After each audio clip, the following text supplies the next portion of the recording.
Hello and welcome to Marathon Recon, a mile-by-mile preview of the 2018 LA Marathon. I'm Martise Moore, the Run Faster coach, and today we're running mile 4, and I have the privilege of running with Kristine. Hello!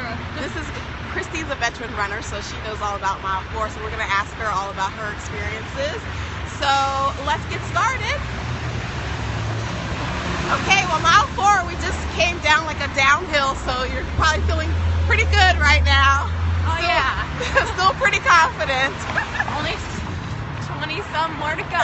Feeling good. Thinking this guy ahead of me is a sprinter. Like, what are you doing? You're going out too fast. Slow down.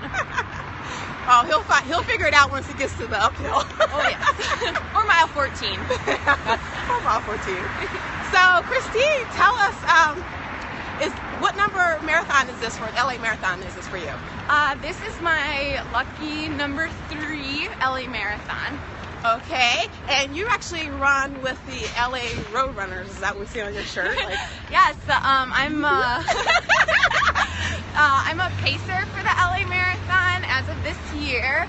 I wanted to give back to running all that it's given to me, and so I'm so grateful for a bazillion pacers that I've followed throughout the years, and was like, I hear I could be a pacer. So I applied with LA Roadrunners to pace this year, and you'll see me with a little sign that says 8:30, and I'll be running. 8:30, that's fast. So what kind of finish time is that? It's about 3:47, I think. Wow, so you're running with the fast people. Or they're following you. Everyone's got different goals for what their fast is, but hopefully I'll help a lot of people do it that day. Nice. You know, I've always been curious about you pacers. How do you hold that sign the whole way? Please tell us. Well, I like to run with 2-pound weights, so it's a lot easier the day of the race. No, I'm kidding. Actually, I've never had to hold the sign for a full marathon. But my very first experience pacing was at a half marathon where the sign was super heavy. It was probably about 3 pounds. And I had handed it off to a lot of people. I was like, oh my gosh, you should still hold the sign. It's like a spirit stick. Can you show us how you hold it? Just like, da-da-da. Trying to keep the 45-degree angle. How much does it weigh? Oh, it's super light. The signs they use for a marathon is just like it's like a toothpick. Oh, thank goodness. I'm like, I don't know how they do it because it looks pretty painful. Oh, it's So you don't train with it. You just wait till the day of the race. Yeah, which is unique because usually you train for a marathon. Like I use the same nutritional things the week before. I wear the same pair of shorts. I wash it. Right. But, And that's smart. That's actually good that you brought that up because you don't want to try anything new on the day of the race. No, right? No. You don't want to have your brand new kicks. No. Worn in, well maintained. They shed some dirt on them, guys. And you don't want to wear new clothes. And like you said, you don't want to eat anything new. Yeah. Or even drink anything new. Yeah, especially if you haven't used the stuff on the race course. It's important to figure out what it is ahead of time, and we encourage our athletes to train with it beforehand. Okay, so now we're in Little Tokyo. So this is a really cute area. Actually, can you see? Let's see. You kind of see the plaza. There you go. Great sushi. We can stop here for some nutrition. You know, there's some really good noodles over here. Some ramen. My favorite ramen spot is actually, we just passed it. Oh. We're going to hit it up on the way back, guys. Refueling. But okay, so in terms of, there's a lot of turns on this mile. And the streets are a little bit narrow, so tell us about the experience here in terms of the crowd. The crowd's pretty compact because it is a compact area, and they can I recommend having your friends at the start and the finish because they can take public transit. Okay. So right here, I mean, there's a corner right there, and they can hop through the plaza. and go on the other side of the corner and like cheer you on again. Okay, yeah, awesome. And then you can like metro to Santa Monica and like meet your runner at the finish. So it's pretty cool. I will say the crowd early in the morning isn't as deep as what it will be later on in the day. So like the corrals, you'll have a corral, so like A's might have a little less showing around this area, but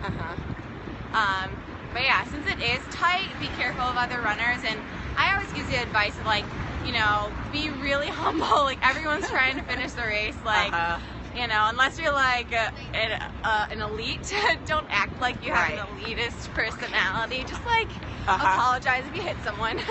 Be careful, mindful. When you step on someone, really apologize, because you probably like threw off their gate and they're probably freaking out because maybe it's their first race. So yeah.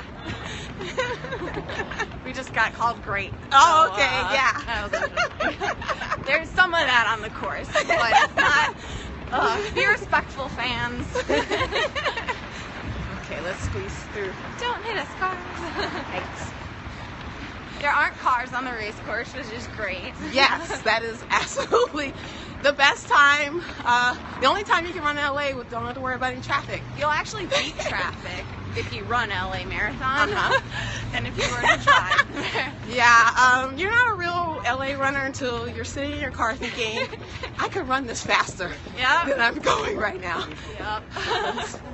Sadly, I think that a lot.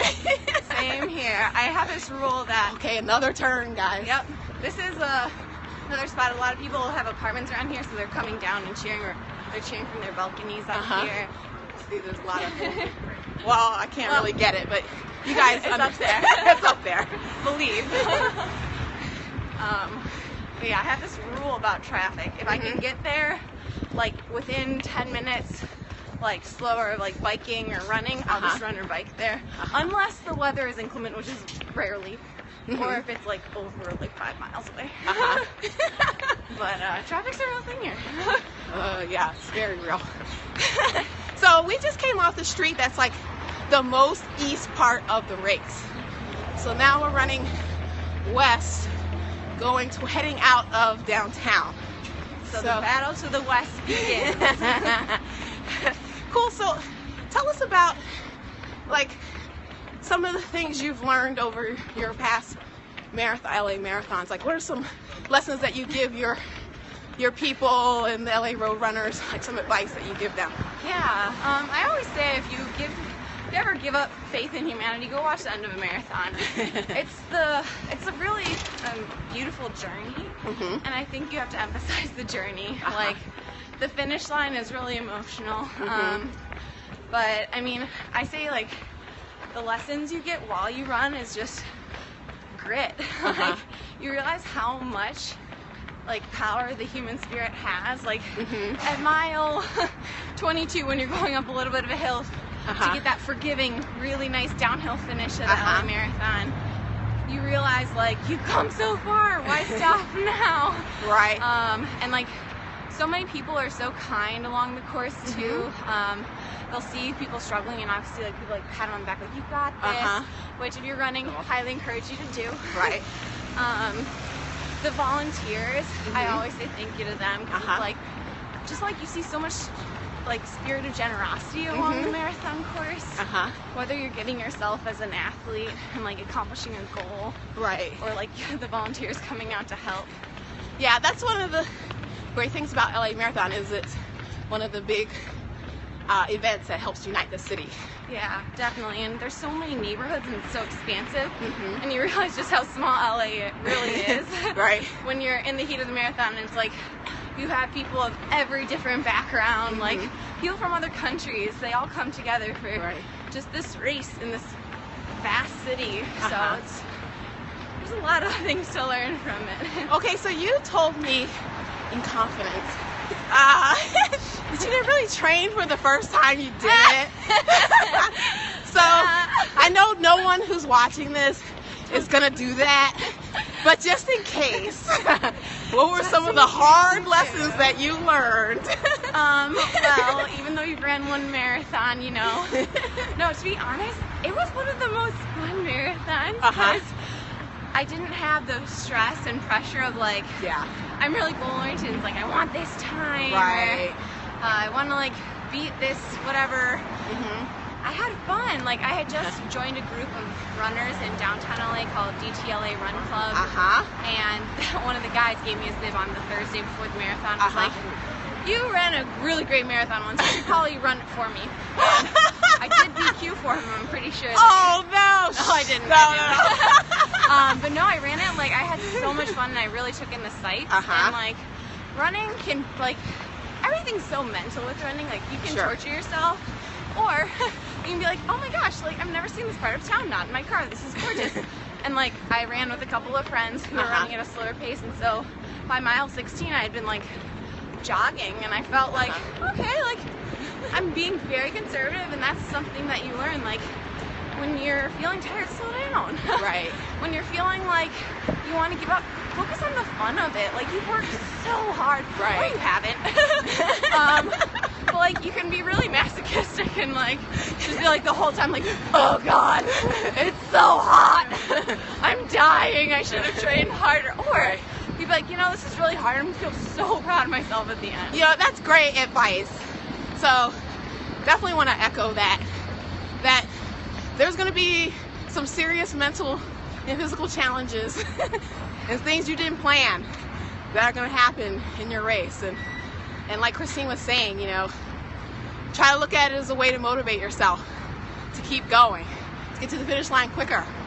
So, and enjoy the experience, because it is like a once in a lifetime experience, you know, running a marathon. And you don't know the stories that everyone's carrying around with them. And you want to think about, you know, why you're doing this. It's another way to kind of motivate yourself. And then you see other people struggling too. You're not the only one out there that's struggling. So it does help you keep pushing, like, if they can do it, I can do it type thing. So we just kind of came up a little bit of a hill. It's a baby hill to get you prepped for mile 5. First street hill, baby. The first real hill. We're actually not going to get there, but we're going to get close. And we're almost finished with this mile. You'll have to tune in to next time. Yes, you will have to tune in to next time. But we're like running towards the LA Times building right now. And these are cute little doggies. Come out in March. So, yeah, like this is gonna, you're coming up to like the first real challenge of the race. Does it thin out at that point? You know, to be honest, or still a lot of people? There's a big crowd. And when you see the hill, because you've probably done a 5-mile run like every day, like at least 2 days a week, so you're still feeling pretty confident. Yeah. But I think you mentioned a good point in like investing in your why. Like, it's a great time to just like reflect inwardly, like when you're tired, but like outwardly when you still got like time. This is like the perfect place for us to stop. You see how this person's laying down? I'm tired. I'm tired. Good. Okay. 26. 21. So this is like the end of mile 4, and I want to thank my special guest, Kristine, the pacer. That's so awesome. And so I'm gonna be looking for all you 8:30 people trying to keep up with her, and then beat her at the end. Okay, she likes that. So anyway, thank you so much, Kristine, for joining us. And if anybody has any questions about mile 4 or any other aspect of the LA Marathon race, please go to GreenRunnerLA.com. And until next time, keep running, everybody, and see you at mile 5. Run happy.